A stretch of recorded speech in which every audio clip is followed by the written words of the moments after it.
Welcome back to the channel, everybody. I do appreciate you guys. We have some new subscribers, and that's amazing because I've been a terrible content creator lately by not putting any content up. But you know, things are busy around here, and that's just the way it is. So hey, I've got hundreds of videos out there. If you guys could go back, check out some of the old videos, and get caught up to date for the new people. So what do you think about this? These are little monsters, man, I'm telling you. These are Cornish cross. Raising these with a couple of families I go to church with. We're going in together. We're raising them here. We're all going to come together and butcher them. So it ought to be interesting, if nothing else. 100, started with 102, down to 101, so we're doing really good. I've had them they've been here on the homestead for 8 days. I think they're probably 10 days old. And they are eating like just little monsters. According to the hatchery, I've raised these a few times. I've never raised this many at one time. To give you, I don't know if that gives you any kind of comparison or understanding, but their first week here, they ate half of a 5-gallon bucket of feed. For a chick that big, it's pretty amazing. Now I get there's 100 of them. But they are going through this 3-gallon water every 2 days at this point. So I've made one big chicken tractor modeled after Joel Salatin's design, and I'll put a clip here of it.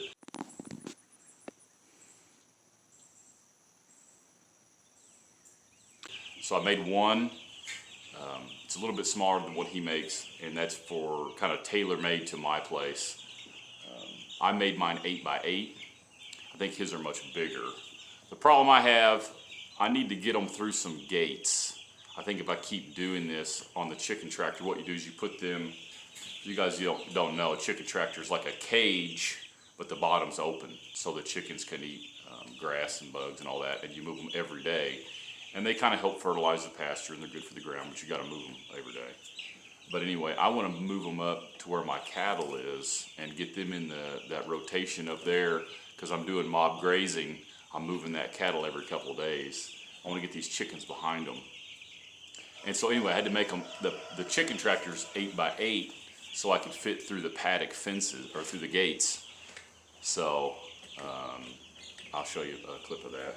So we got so much going on here on the homestead. I'm a little better prepared today. So the book sale, I wrote a book, and it's called Build a Simple House Yourself.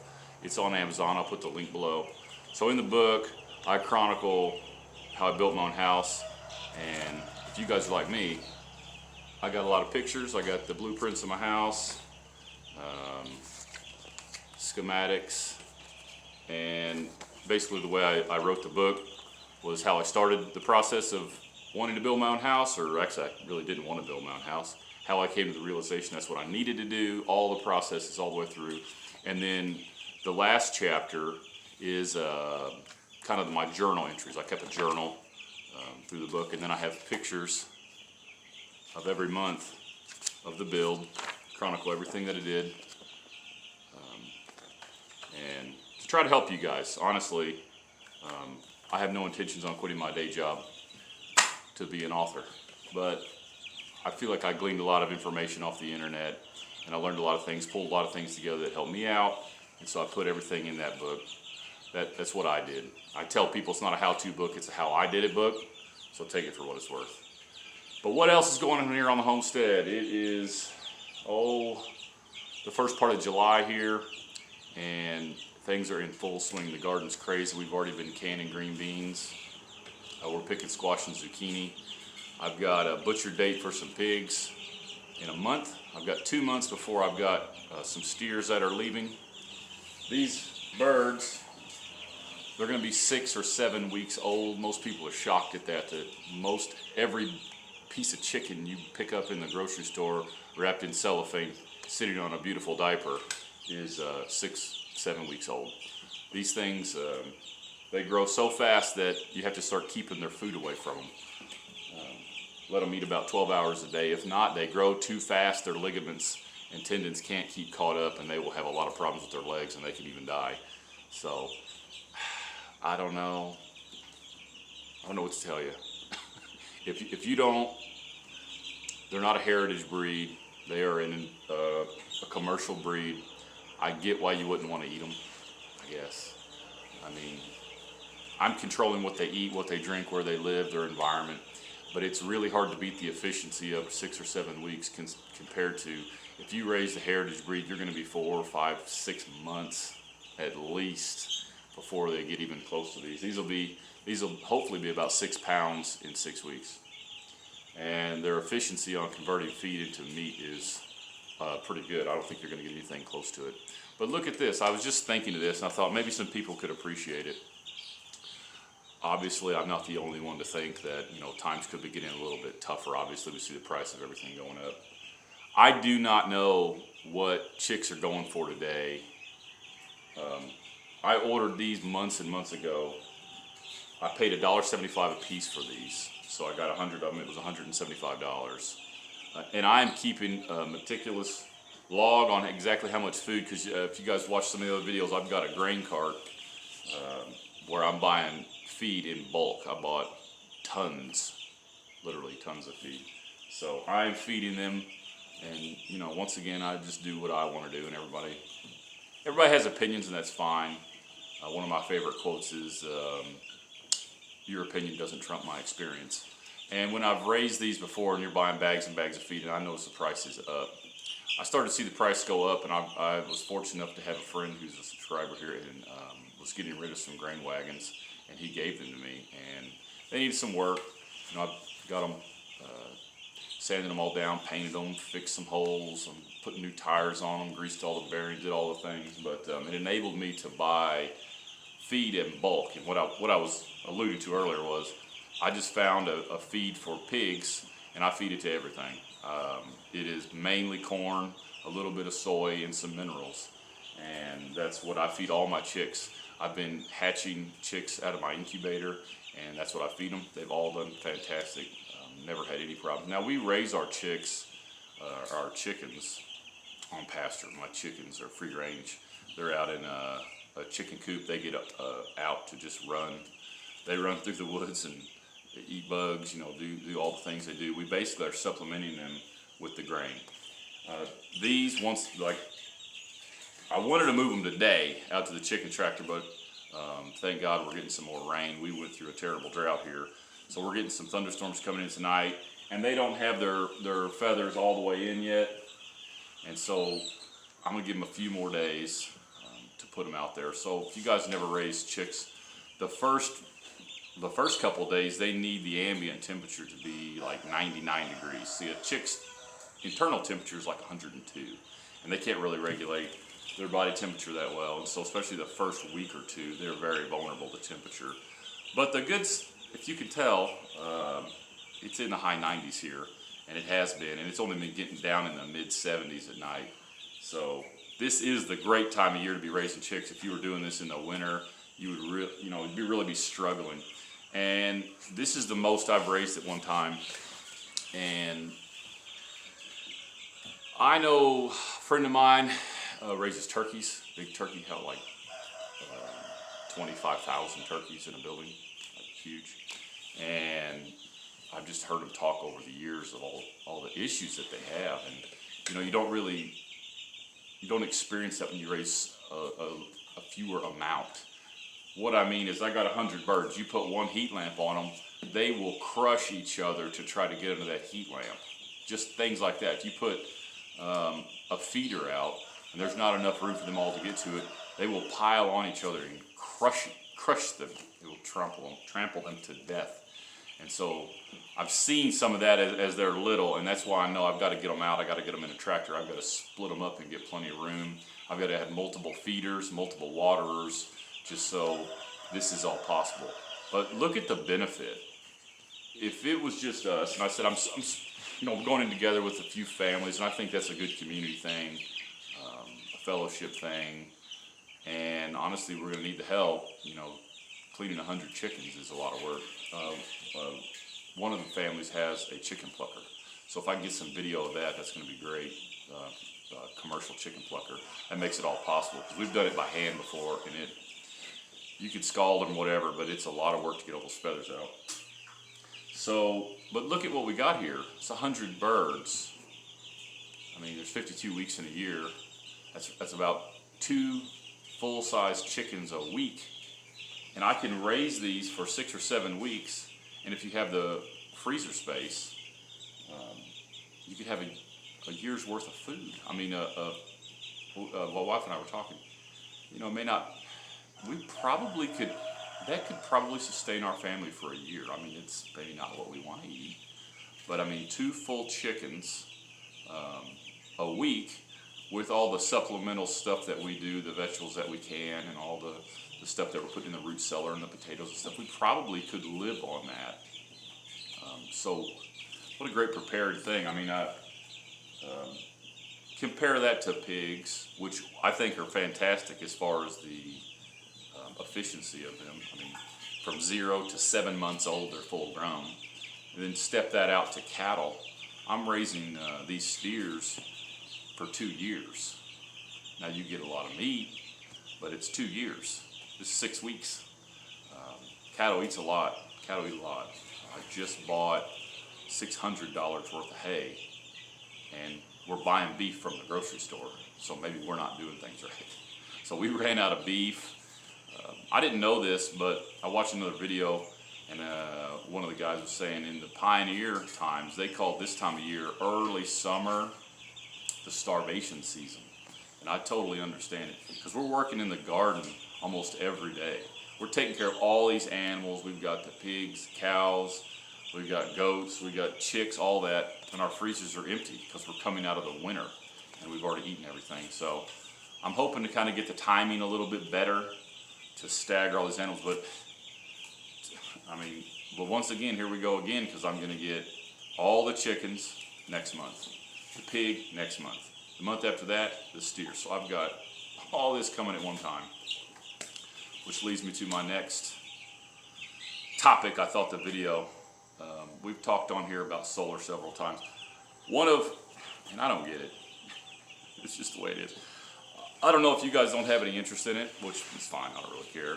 Or if YouTube doesn't like it, they don't push it out there. But it's funny because I have some videos now that are about 20,000 views, and for me that's pretty good. And I've got videos with like nothing, like 200 views. And my favorite video I ever did, the most in-depth one, was my little solar generator that I built myself for about $200. And I thought, everybody should do this. Why would everybody not do this? $200, one solar panel, a battery, a charge controller, an inverter, and I'm charging cell phones and laptops. I can run a slow cooker off of it. Any kind of radio communication. I have a 12-volt TV in the video I show, a radio, charge all your rechargeable batteries, everything. If the power were to go out, it would probably even charge, it would probably even power a 12-volt refrigerator, the little dorm refrigerators. It would probably even charge that, or power that. However, it is what it is. So,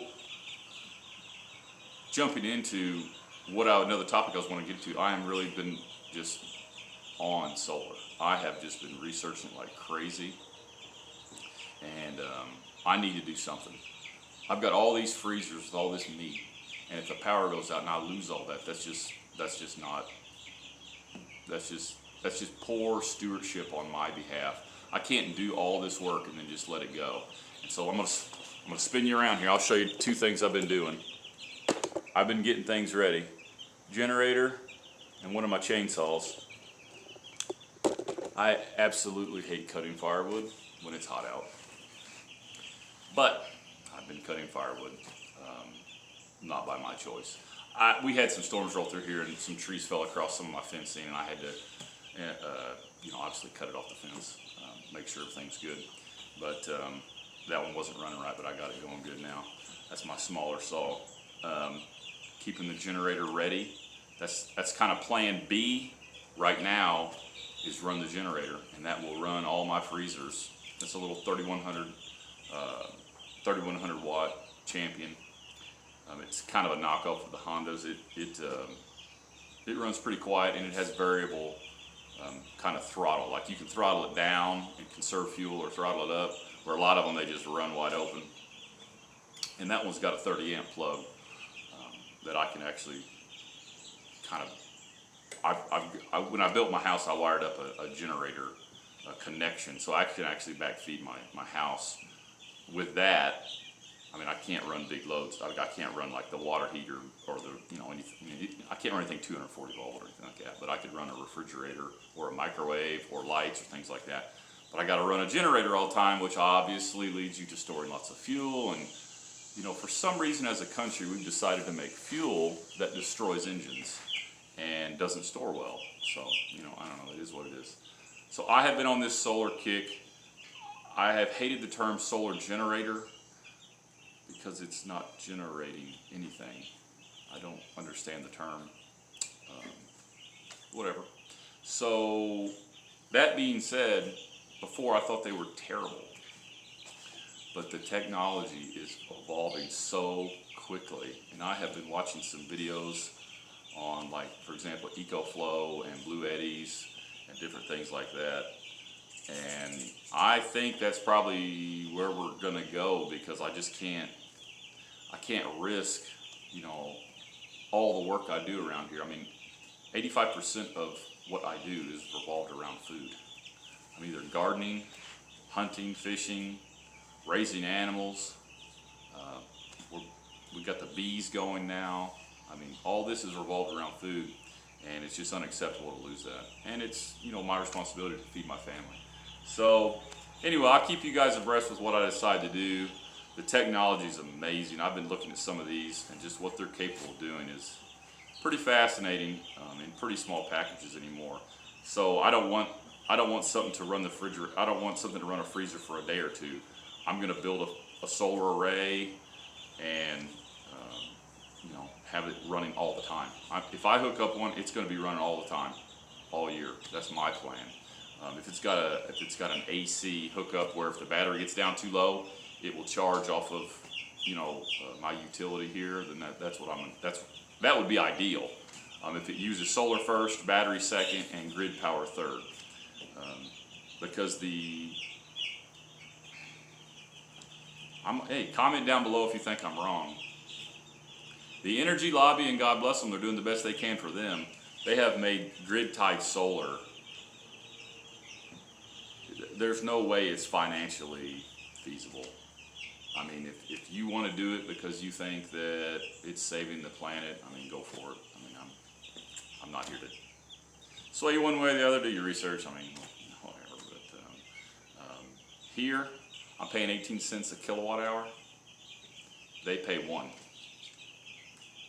And you can almost get on board with that as if it was net metering at the end of the month, but it's instant metering, and I don't have time to go into all that. But so the instant you use a watt of energy, you're billed, and the instant you send one back, you're billed. And so that really makes it tough to do a big whole house system. Financially, I mean, if morally or whatever, that's your thing, hey, go for it. I don't care, it makes me no difference. I do lots of things that people think are ridiculous, so I get that. But to me, it's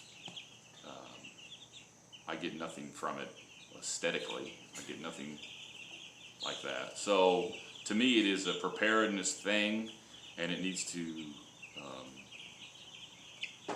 have a financial side as well. It needs to be, the preparedness is not financial, that's a peace of mind, but it also needs to be financial. So basically what I've decided to do is take this whole shop off the grid, if I can, and power it by solar. But since I've already ran electric in here, the thought is I run the whole thing off of solar, and in the winter or whatever times, if I'm not getting the solar, I can charge the system, or I can flip a switch and take us back to grid power.